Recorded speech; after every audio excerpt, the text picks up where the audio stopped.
Барлықтарыңызға сәлем достар. Бүгін мен сіздерге сырныя шарикінің дайындалу тәсілімен бөлісетін боламын. Дәмі өте керемет болып шықты. Керекті заттардың барлығын описание бөліміне жазып қалдырамын. Видеоны соңына дейін көріңіздер. Ал ендеше кеттік. Ең алдымен жұмыртқаларымызды сары уызынан бөліп аламыз.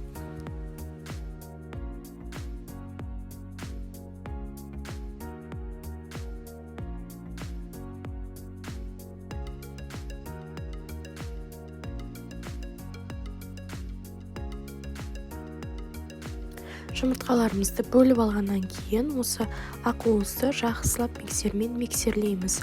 Төменгі жылдамдықтан жоғарғы жылдамдыққа дейін миксерлейміз. Бізде өзінің формасын ұстайтындай консистенция пайда болуы қажет. Келесі кезекте күштен өткізілген ірімшігімізді саламыз. Және де лопатка немесе қасықтың көмегімен осы қоспаны төменнен жоғары қарай араластырамыз.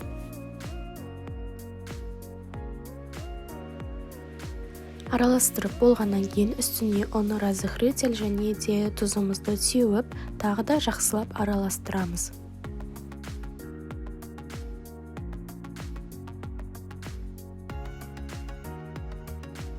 Келесі кезекте қолымызды ылғалдандырып алып, 1-1,5 қасық көлемінен ала отырып, дөңгелетіп шарик жасаймыз және де ол шарикті панировочный сухариге аунатамыз.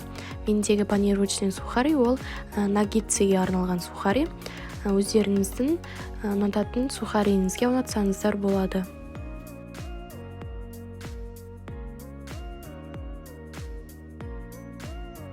Барлығын дәл осылай дөңгелете отырып жасап, сухарийімізге аунатып дайындап қоямыз. Келесі кезекте қызып тұрған майымызға осы сырныя шариктерімізді пісіреміз. Алдымен табаны қыздырып аламыз, кейін барлығын бір-бірден салып шығамыз. 10-15 секунд көлемінде екі жағын ауната отырып пісіріп аламыз.